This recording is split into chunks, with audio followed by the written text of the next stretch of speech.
We had been doing an awful lot of cultural and creative work online, and we thought we're going to bring everyone together as the world opens up again and just reconnect with each other and the seasons.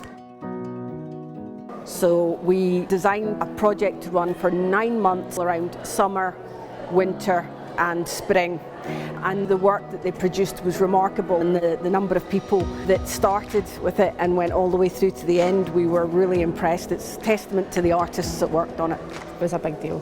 I really needed that in my life. The project did make a huge difference with all the different workshops they had on. Getting out, especially at first after lockdown, I mean, it was so important. And gradually to let go of the fears of being with people and being in enclosed spaces. We were allowed again to be creative. Like, seeing my work today has just been really good. Really needed this kind of support, and the workshops have been brilliant, really have. I mean, I didn't even know I could draw. If my art teacher could see me now. The tree trunk I more or less just painted with normal paint, but as for the rest of it I used the watercolours, water pencils, and just blended the colours in. I might actually frame that and put it in my own house. Originally this project was actually meant to be online, and that was, I guess, the context of the ApArt, but actually we were very much together, making and creating and just responding to being in a community again, but also connecting with nature again. Rachel was really helpful and nice. She really wanted it to be about the journey and not just the end result. She was really flexible and understood that it was quite a chaotic time coming out of lockdown. She just worked around it, and so people felt safe to be able to express sides of themselves they maybe wouldn't ordinarily do. The STARF project is a family. You know, it's a kind of like, there is a kind of, you become part of that as you walk in the door. Because I've got back problems, I spent a lot of time in my house, literally trapped in my house. The STARF project was my lifeline. It got me engaged again. I've been in and out of hospitals with my mental health. I really struggled with day-to-day life. Honestly, it saved me, definitely 100%.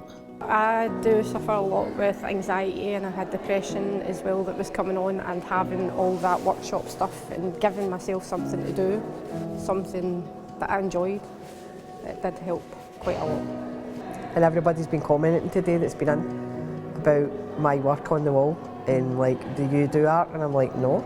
Are you an artist? I'm like, no. Just, they're like, well, you keep it up, keep it up. These were bowls of fruit, but one was using the right hand, but you couldn't take your pen off the paper. Probably all the stuff that we've done and learned, I learned, I would have never have done. I would just do normal colouring in with the kids. Probably my favourite part was the watercolour pencils, because you just colour in with them and put water on them. That ended up beautiful. Lockdown would have been very different if I hadn't had this. I always want to give people something that's of quality, that represents, you know, the work is amazing, what people were producing. So it's a really nice legacy to give somebody, and also it's a really good way to share. You know, because we've got it up in the space we're in just now, people are really looking at it. It's, you know, it's this kind of deconstructed newspaper, but it's also like an exhibition you can hold in your hand. And normally I like to be precise and have everything accurate, but Rachel, the artist, she said, just let it go, just that. So that was the butterfly. It's a really good sort of document for a period of time, a unique period of time, you know, coming out of lockdown and working with people again and engaging with people and the environment again. It's been a 9-month-long programme in which so much has happened. We sadly lost one of our STAR project family members, Stuart Small, who was involved with the project throughout. And we wanted to release their work for people to be able to see how remarkably creative they are, and also a little space to come together and remember Stuart and the input that he put into it as well. Took me out of my comfort zone. They've really taken me out of my comfort zone. So, it's been helping build my confidence a wee bit. I didn't realise I was creative until I met Star. It gave me my life back. The community have worked so hard on it, they deserve a celebration, really, to go, look how remarkable you are and look what you achieved, even though the world was going to hell in a handbasket, you still produced this really beautiful things, and we really wanted everyone else to be able to see that too.